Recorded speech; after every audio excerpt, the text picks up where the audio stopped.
Hello दोस्तों, नमस्कार। स्वागत है आपका एडवांस एग्रीकल्चर यूट्यूब चैनल पर। दोस्तों, आज की इस वीडियो के माध्यम से आपको बतलाने वाले हैं फरवरी महीने पर धनिया को कैसे ग्रो किया जा सकता है और ज़्यादा से ज़्यादा लाभ प्रॉफिट कैसे निकाला जा सकता है। गर्मियों पर आप खेती कर रहे हैं तो जो आप 5 से 6 किलोग्राम प्रति एकड़ सीड्स की रिक्वायरमेंट पड़ती है, 20 से 25% आप एक्स्ट्रा बीजों की बुआई करनी चाहिए। क्या होता है, थोड़ा बहुत जर्मिनेशन में दिक्कत आ ही जाता है, भले आप ट्राइकोडर्मा से बीज उपचार करें या फिर कोई भी हाइब्रिड वैरायटी को आप ले रहे हैं, तो ये मान लीजिए 20 से 25% सीड्स आपको एक्स्ट्रा ही आपको स्विंग करनी चाहिए।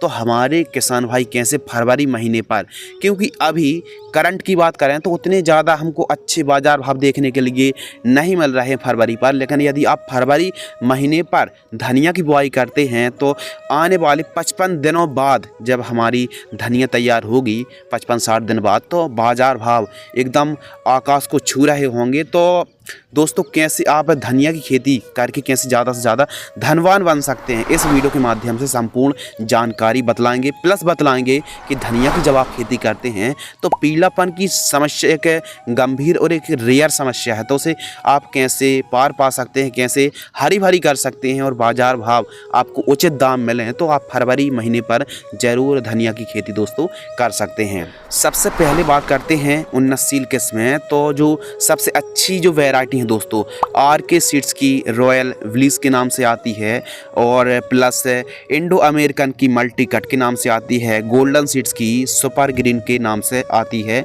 खासकर आरके की जो वैरायटी है, आरवी के नाम से जो आती है, उसको आप ज़रूर लगाएं। काफ़ी अच्छा उत्पादन है और इसमें जो फूल हैं बहुत ही लंबे समय बाद देखने के लिए मिलते हैं, तो बाज़ार भाव कम भी चल रहे हैं, तो आप कटवा करके बिक्री भी कर सकते हैं। 1 एकड़ में 5 से 6 और अधिकतम 7 किलोग्राम सीड्स पर्याप्त होता है 1 एकड़ के लिए। अब जब आप 1 एकड़ पर खेती कर रहे हैं धनिया की, तो थोड़ा सा स्ट्रेटजी को अपनाइए। मान लो 1 एकड़ पर आपको धनिया की बुआई करना है, धनिया की खेती करनी है दोस्तों, तो इसके लिए आपको 1 एकड़ में मान लो 25 से 30 डिसमल पर अभी बुआई कर दीजिए, फिर 25 से 30 डिसमल पर अगले हफ्ते, और फिर इसी प्रकार 25 से 30 डिसमल पर 15 दिन बाद बुआई करें। एक साथ बुआई ना करें, यानी क्यारियों में आप बुआई कर सकते हैं, जिससे आपको काफ़ी अच्छा प्रॉफिट मिलेगा और सिंचाई करने में काफ़ी बढ़िया आपको लाभ भी पहुंचेगा और अच्छे से ग्रोइंग फसल होने वाली है। बीज उपचार, हाइब्रिड बीज को भी उपचार करना बहुत ज़्यादा ज़रूरी है। बीज उपचार आप करना चाहिए ट्राइकोडर्मा से। ट्राइकोडर्मा 1 किलोग्राम बीजों को 5 ग्राम ट्राइकोडर्मा से बीज उपचार करने पर दोस्तों काफ़ी बढ़िया रिजल्ट देखने के लिए मिलते हैं।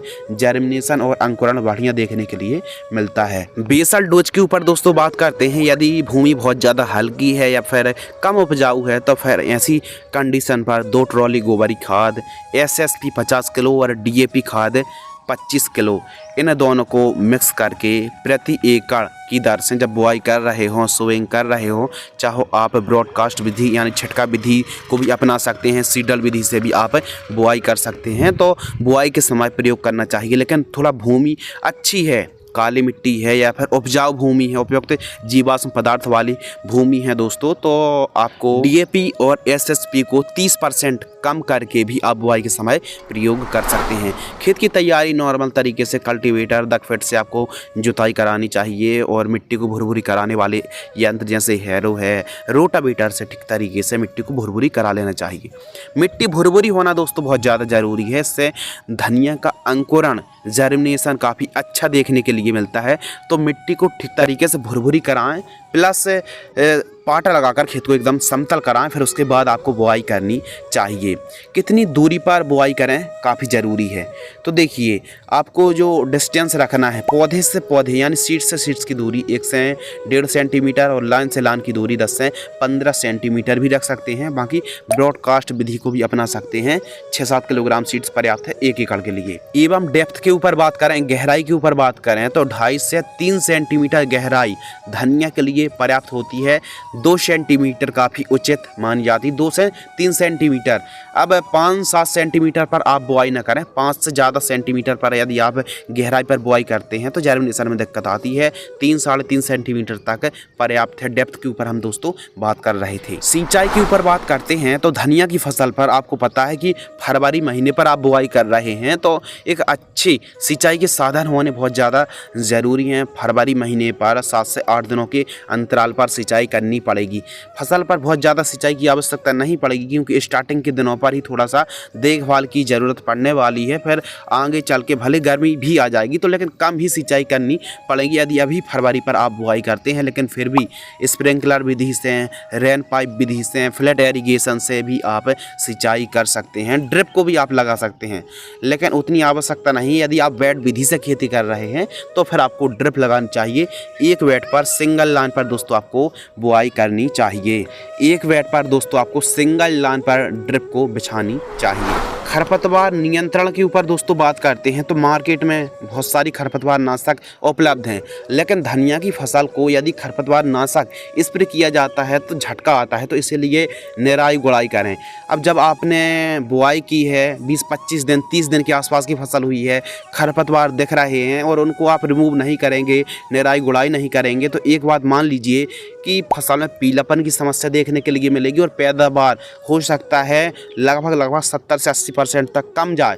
इसीलिए निराई गुड़ाई जरूर करें, खरपतवार मुक्त फसल रखें, पीलापन की समस्या ना आने दें। और पीलापन की समस्या आ रही है तो क्या उपाय कर सकते हैं, जानकारी आगे मिलने वाली है, वीडियो पर बने रहिए। स्प्रे शेड्यूल के ऊपर दोस्तों बात करते हैं जो कि काफ़ी ज़्यादा इम्पोर्टेंट और अनिवार्य है। देखिए अब सर्दियों पर खेती करते हैं दोस्तों तो उतनी ज़्यादा रोग कीट बीमारी का प्रकोप देखने के लिए नहीं मिलता है, लेकिन थोड़ा सा ऑफ सीजन खेती कर रहे हैं, फरवरी पर आप बुआई करेंगे तो मार्च अप्रैल महीने पर हो सकता है पीलापन की समस्या आ जाए, एफिड लीफ स्पॉट है, फंगस है, इसके अलावा क्यूमन ब्लाइट है, माइट्स है, पाउडरी मिल्ड्यूड है, बेल्ट है, झुलसा है, लौंगिया रोग जैसी समस्या देखने के लिए मिल सकती हैं। ब्लैक थ्रिप्स का भी प्रकोप देखने के लिए मिल सकता है, लेकिन खासकर एफिड का प्रकोप देखने के लिए मिलता है जो कि सरसों पर काफ़ी ज़्यादा लगता है, यानी एफिड का प्रकोप धनिया की फसल पर भी होता है। तो कैसे इलाज और उपाय क्या है, कैसे कंट्रोल कर सकते हैं? बीमारी नहीं आ रही है तो कोई भी स्प्रे करने की आवश्यकता नहीं है, और यदि बीमारी का प्रकोप हो चुका है, हल्का फुल्का है, तो फिर स्प्रे करना बहुत ज़्यादा ज़रूरी होता है। धनिया की फसल पर दोस्तों बहुत ज़्यादा स्प्रे करने की आवश्यकता नहीं होती है। यह कम लागत वाली फसल है और अच्छा प्रॉफिट देने वाली धनिया की खेती में बहुत ज़्यादा स्प्रे करने की आवश्यकता नहीं होती। केवल और केवल एक स्प्रे की आवश्यकता होती है, वो भी तब जब रोग बीमारी का प्रकोप दिख रहा हो तब।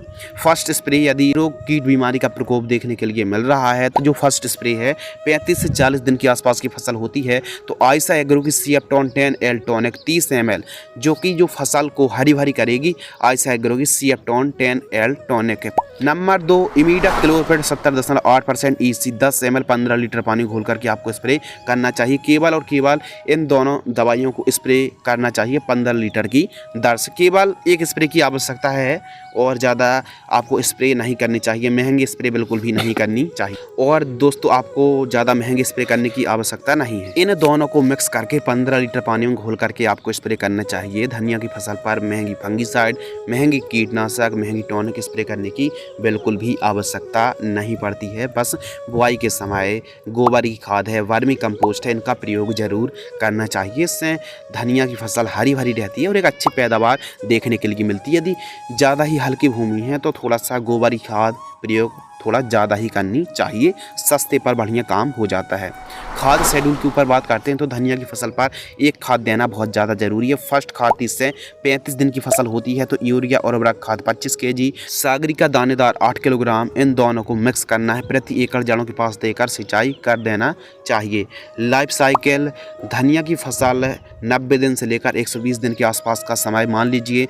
फर्स्ट हार्वेस्टिंग फरवरी महीने पर आप बुआई करते हैं तो 60-65 दिन के आसपास की जो फसल होती है हार्वेस्टिंग के लिए तैयार हो जाती है। तो इस हिसाब से जैसे जैसे पौधा ग्रोइंग होता जाता है, मैच्योर होता जाता है, उस हिसाब से आपको उखाड़ कर बिक्री करना चाहिए, हार्वेस्टिंग करनी चाहिए। अब बाज़ार भाव कम है, हाइब्रिड धनिया की बुआई कर रखी है तो कटमा करके आप बिक्री कर सकते हैं। फिर 15 से 20 दिन बाद फिर से धनिया तैयार हो जाती है। यानी कुल मिला कहने का मतलब ये है कि जब हमारी धनिया की फसल तैयार हो गई, रेट अच्छी नहीं है, तो आप कटवा करके काट करके बिक्री कर दीजिए। फिर वापस से धनिया फिर पहले जैसे तैयार हो जाएगी। तो रेट यदि कम है तो ऐसी तकनीक को आप अपना सकते हैं और प्रॉपर आप कमाई धनिया की फसल से कमाई कर सकते हैं। धनिया की फसल को 2 से 3 बार कटवा करके बिक्री की जा सकती है।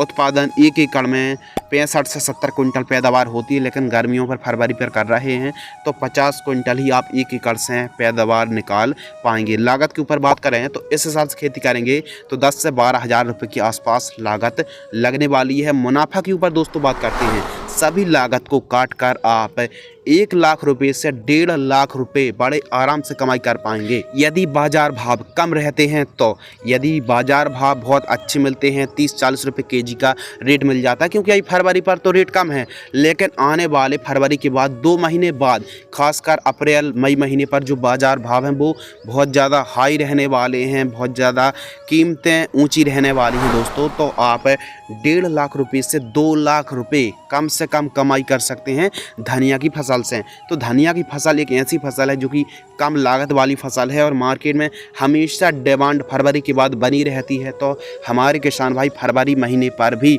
धनिया की बुआई करके काफ़ी अच्छा प्रॉफिट निकाल सकते हैं। यदि आपको यह वीडियो पसंद आती है तो वीडियो को लाइक करें। वीडियो से संबंधित आपके मन में कोई सवाल या फिर सुझाव हैं तो कमेंट सेक्शन में अपने सवाल या सुझाव लिख के भेज सकते हैं। मिलते हैं इसी प्रकार के रसिकार जुड़ी नई नॉलेजेबल ज्ञानवर्धक जानकारी के साथ। तब तक के लिए धन्यवाद, नमस्कार, जय हिंद, वंदे मातरम।